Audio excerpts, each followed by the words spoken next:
Ce que je voulais vous montrer aussi, alors sur l'écran du dessus, alors moi c'est vrai que c'est quelque chose dont je suis pas du tout habitué, ça les pros réflexes sont habitués à ça, moi pas du tout. Au final je m'en sers très peu, donc là il y a une indication de combien de photos j'ai ou combien de photos il me reste, j'en sais rien en fait, je le regarde tellement pas.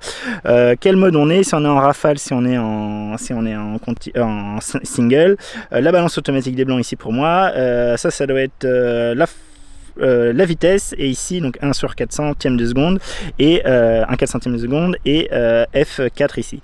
Je vais vous l'allumer, donc on a ce petit bouton ici, le petit dessin de loupiote qui sert justement, alors je pense que vous voyez rien du tout, vous voyez que c'est orange là, à mon avis non, j'essaie de bien vous le cacher, hop, donc là ici la lumière est désactivée. La lumière est activée. Bon, je suis pas du tout convaincu que vous le voyez, mais dans le noir ça se voit et voilà. Après, moi honnêtement cet écran me sert pas à grand chose. Je sais qu'il y a des gens qui trouvent ça absolument génial pour du coup laisser cet écran éteint et qui font tout en manuel par exemple et qui sont du coup économisent beaucoup de batterie comme ça. Moi pas du tout. Moi si la molette avait pu être à la place de l'écran, j'aurais préféré, vu que je suis sur tous mes appareils, j'étais habitué à avoir la molette là. Du coup ça me perturbe un peu, même si c'est pas bien grave. Une des choses qui m'embête aussi, voilà, c'est sur la bague de focale. D'accord, sur la bague d'ouverture, pardon, sur la bague d'ouverture, donc comme je vous disais avec les câbles, ça c'est génial. Et on va regarder quelque chose, on va regarder si on se met donc en mode P. Donc en mode P ici, pouf, on va dézoomer. En mode P, on voit que donc en bas, enfin au milieu à gauche, on voit que quand je change ici ma bague, hein, donc là je la tourne, hein, ok, je sais pas si vous entendez. Là je la tourne, donc là je suis à fond d'un côté, ok. Vous voyez que je suis à F de 8. Je la tourne à fond de l'autre côté, ok, j'étais là, j'ai tourné à fond de l'autre côté, et donc j'ai beau tourner dans tous les sens, ça ne change strictement rien. Enfin ce qui change c'est ce que j'ai zoomé sans faire exprès en même temps, vous voyez là que je la tourne et ça change pas. Donc on peut pas en mode P, on peut pas changer notre paramètre, avec cette bague, on est obligé de le faire ici, avec la molette. Donc là vous voyez je tourne effectivement, j'ai à la fois mon ouverture et ma vitesse qui change comme un mode P normal. Donc ça c'est un peu dommage. Et à l'inverse, donc là en mode P, seule la petite molette ici et pas la bague peut faire changer les valeurs, alors que en mode aperture c'est l'inverse. En mode aperture, donc on est habitué normalement, moi par exemple sur la 7.3 j'ai fixé que ce soit cette molette qui change la focale, d'accord, l'ouverture. Là on voit que il se passe rien. Ok, je suis obligé de toucher ma bague ici pour pouvoir venir changer mon ouverture. Alors que moi j'aurais bien aimé qu'il me propose les deux, que je puisse faire l'un comme l'autre à fonction, à volonté, comme je veux quoi. C'est pas le cas, et bah tant pis pour moi, je suis un peu triste. Donc là évidemment on a la bague de composition, de compensation d'exposition, ça marche bien, il n'y a pas de souci. Donc voilà pour les petits trucs qui m'embêtent un peu, que je trouve un peu dommage, un peu mal pensé. J'espère que ça sera peut-être corrigé dans un firmware à l'avenir, mais pour l'instant voilà, c'est ces petits détails qui cassent un peu les pieds à l'utilisation, enfin qui moi en tout cas me cassent pas mal les pieds, et voilà. Petite chose que j'avais pas dit sur l'aspect hardware, c'est que ici on a la petite bague, d'accord, la petite attendez, hop, voilà, ici là on a où il y a mon index, je sais pas si vous la voyez trop bien, où il y a mon index là. Il y a la petite bague, d'accord, de réglage pour ceux qui ont des lunettes comme moi, pour avoir la bonne mise au point dans le VF, d'accord. Donc le VF, comme j'ai dit, il est moins bon que la 7.3, clairement. En particulier, il est moins grand que la 7.3, ça c'est très clair, donc il est moins confortable. Pareil, il sort pas mal, c'est un peu gênant. Et ici, c'est dur, l'œilleton en lui-même est beaucoup plus dur, c'est vraiment du plastique dur, c'est pas un peu souple, on n'a pas l'espèce de cache comme on a sur la 7.3, ce qui fait que quand on y est, eh ben, on y est moins bien quand même. Mais je suis très impressionné, moi qui, comme je le disais sur la 7.3, jusqu'à présent je détestais les EVF, enfin je détestais, voilà, je préférais tout le temps utiliser l'écran. Là c'est bien. Tant qu'on parle de l'écran, donc moi donc j'ai mis mon raccourci luminosité d'écran sur ma touche de droite, ça c'est mon raccourci habituel sur tous mes Sony, et donc là vous voyez je suis en Sony Weather, et donc en Sony Weather, donc c'est à peu près le même écran. Alors il faudrait voir dans les caractéristiques, c'est pour moi l'écran ressemble beaucoup à la 7.3, hein, je pense que c'est le même, enfin en tout cas ça me choque pas, contrairement, enfin je vois pas de différence contrairement à la différence que je peux voir avec le VF. Et donc là je suis en Sony Weather, et bon donc vous devez voir que il est quand même brillant, hein, ça c'est un peu toujours les problèmes des écrans tactiles, mais même quand il n'était pas tactile il était brillant, donc à la limite vaut mieux qu'il soit tactile. Donc en plein jour avec le Sony Weather ça se voit, comme sur la C3. Par contre, dès qu'on est en manuel, en standard, ça se voit plus des masses, hein. Là je pense que déjà vous voyez pas grand chose, donc il faut vraiment être un Sony Weather pour que ça vaille le coup. Et le petit truc un peu dérangeant, et que je sais que la 7R3 ne fait pas et que 7RX10 fait, tout comme les anciens Sony, c'est que quand je suis en mode, donc là j'ai passé ici en mode vidéo, donc en vidéo à déjà, est-ce que ça l'a fait? Ouais, voilà, là vous venez de le voir. En fait, quand je suis en mode vidéo en 4K, à partir du moment où je suis en mode 4K, alors je n'ai pas la moindre idée de pourquoi, si c'est pour économiser de l'énergie ou moins chauffer. Donc je vais vous montrer, en fait la luminosité de l'écran baisse automatiquement et on n'a plus moyen ici dans mon raccourci, vous voyez, il me dit que j'ai plus moyen de venir régler ma valeur. Alors je sais pas si vous voyez, justement, on voit rien. Mais du coup, si je repars sur le mode auto, hop, voilà, ça c'est l'écran en Sony Weather, donc luminosité maximale comme moi j'aime bien. Et si je passe en mode vidéo, à partir du moment où je suis en 4K, voilà, l'écran, du coup, alors je sais pas si c'est pour éviter la surchauffe, des choses comme ça, mais on ne peut pas avoir un écran plus lumineux que ça, et c'est très pénible. Moi qui ai fait là, hier et avant-hier, les tests hier, pardon, c'était du coup pour l'application Play Memories, que d'ailleurs, hop, l'affiche apparaîtra ici, à partir du moment où la vidéo sera en ligne. C'est pas pour tout de suite, mais dès que ça sera le cas, elle apparaîtra ici. Et donc pour vous dire que ça, quand on voit mal comme ça, c'est pas très pratique, pas très agréable. Donc là, la C3 a un gros avantage à ce niveau-là. Clairement, c'est très pénible cet écran qui change en luminosité. Et donc là, je vous l'ai montré en passant par la même vidéo, mais évidemment c'est pareil si vous enregistrez. Donc là, je suis toujours pareil. Hein, là, je suis en full auto, mais en 4K en enregistrement. Je peux vous la faire apparaître. Hop, hop, hop, hop. Pourquoi il veut pas le faire apparaître? Je ne sais pas pourquoi il veut pas le faire apparaître. Si je lui ai dit de ne pas le faire apparaître, peut-être. Bon, si je le lance, il va apparaître, je pense. Voilà, donc je suis en 4K 24 fps et vous voyez que la luminosité diminue fortement et donc c'est pas très visible et c'est bien pénible quand on veut filmer en extérieur comme moi. Donc voilà, là j'éteins et hop, l'écran redevient lumineux. C'est un peu pénible, c'est vraiment pas cool. Sony, ça serait bien de régler ça.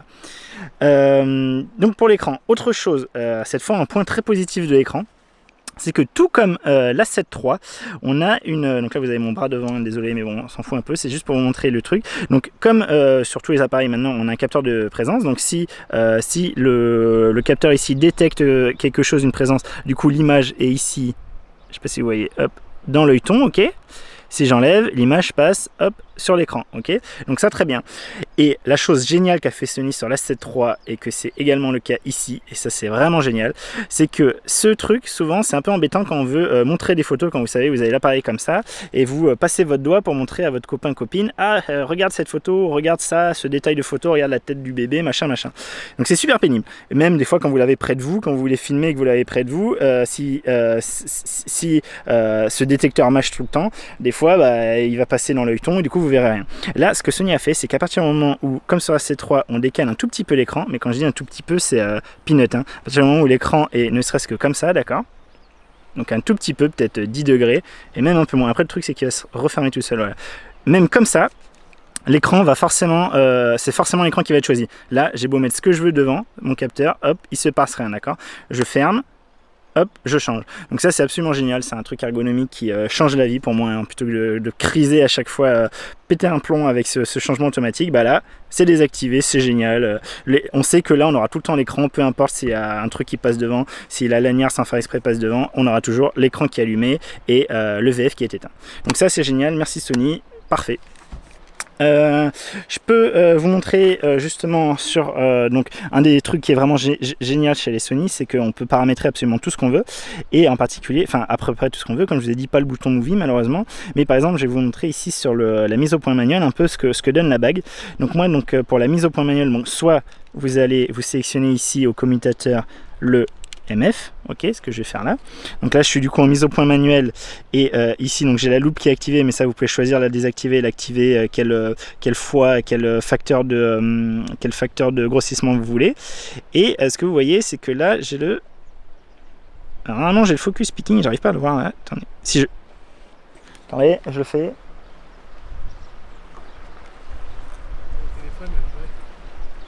Si.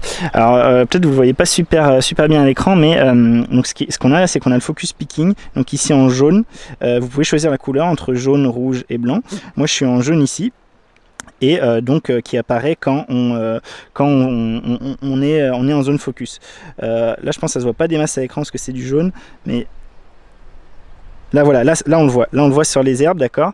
Ici sur les herbes, vous devez le distinguer. Oui, vous le voyez bien à l'écran en fait. Là, ce qui est jaune, c'est ce qui est en focus. Donc focus picking qui marche très bien. La bague de mise au point, bah, elle est soft. Elle est assez light justement. Elle n'a pas beaucoup de résistance, mais elle est très, il n'y a pas d'à-coup. Elle est très fluide. Donc ça, pour ça, c'est génial. Donc moi, je suis pas choqué hein, par rapport à mes deux objectifs, par rapport à mon. Je trouve qu'elle est aussi bien, enfin en tout cas très bien. Peut-être pas aussi bien que sur mon objectif 16-35 mm G-Master donc de Sony, celui qui est en train de filmer là, mais mieux que par exemple sur mon 24-240 de chez Sony qui pour le coup a une bague un peu bâtarde et qui est un peu des à-coups, qui est un peu nul. Donc là la bague marche bien et donc moi ce que j'ai fait, juste pour vous montrer, toujours sur l'aspect ergonomie, donc là je repasse en mode, on va se mettre en auto, d'accord. Donc là de base la mise au point se fera automatiquement, ok. Et ce que j'ai fait, c'est que du coup, j'ai mis, donc, comme je vous disais, le AEL ici pour la mise au point manuelle. Donc, à partir du moment où je reste appuyé dessus, je tourne ma bague, je tourne ici ma bague de mise au point, et du coup, bah, je fais ma mise au point ici directement. Donc ça peut être pratique quand on est là vous voyez typiquement on a eu le problème, donc on va un peu lever l'écran et on n'aura plus le problème.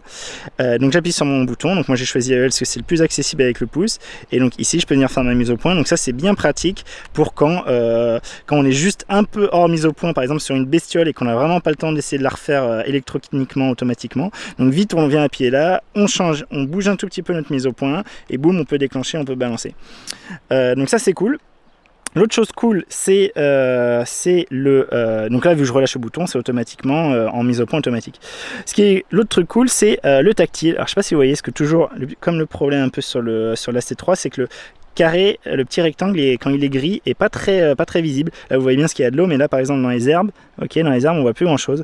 Donc, ce bouton, en fait, il est donc soit vous appuyez un coup, et donc après, c'est quand vous avez appuyé sur le déclencheur que la mise au point va se faire. Donc c'est gris, ça passe vert, on déclenche, exactement comme la C3. Et comme la C3, on peut venir bouger notre point. Et donc même une fois qu'il est mis, on peut venir bouger le point sans problème. Et ça, on peut le faire aussi dans le viseur. Donc comme sur la C3, on peut paramétrer comme on veut. Si on veut que tout l'écran soit disponible quand on a l'œil dans le viseur, si on veut que ce soit seulement la moitié de l'écran, la moitié haute, la moitié basse, etc. Donc ça, c'est super pratique, que même dans l'œilleton, vous venez appuyer avec votre doigt, même si vous venez un peu appuyer au pif, à peu près comme vous pensez, et même si vous n'êtes pas bien, après, vous le bougez, et en plus même, donc il y a la possibilité, comme sur la C3, de lui dire que c'est du relatif. C'est-à-dire si vous avez appuyé là et que vous voulez juste se monter un peu, même si vous appuyez là, il va juste se monter, il va être relatif par rapport à votre position initiale. Mais sinon, donc le fait de venir le bouger, vous allez pouvoir très précisément faire une mise au point et prendre votre photo comme ça. Donc ça marche super bien, c'est génial. Donc le tactile marche très bien comme la 7.3, et par contre contrairement à la 7.3 ici on n'a pas de joystick, et le truc qui moi m'embête un peu, donc avec la 7.3 en fait une fois qu'on a mis notre point on peut le régler, le préciser, donc avec un tout petit décalage d'un demi-millimètre du point avec le joystick. On a un petit joystick là, une molette comme ça, et le joystick fait qu'on peut en fait venir déplacer le point touk à gauche, à droite, en haut, en bas. Là je m'attendais à ce que la molette le fasse aussi, mais pas du tout. La molette reste sur les raccourcis, d'accord, les raccourcis qui sont donnés. Donc comme je vous disais à droite, moi c'est la luminosité de l'écran. On peut pas, une fois qu'on a fait notre petit point, venir le bouger avec la molette. C'est pas possible. La molette va continuer à faire, là ici c'est à disposition, en bas moi c'est ma balance des blancs, là il veut pas vu que je suis en mode auto, mais voilà. Donc ça c'est un peu dommage, qu'ils aient pas implémenté que quand on appuie, quand on fait la mise au point avec le tactile, on puisse bouger le sélectionneur, la zone de mise au point avec ça. C'est un peu dommage, mais bon c'est pas grave. C'est pas gravissime.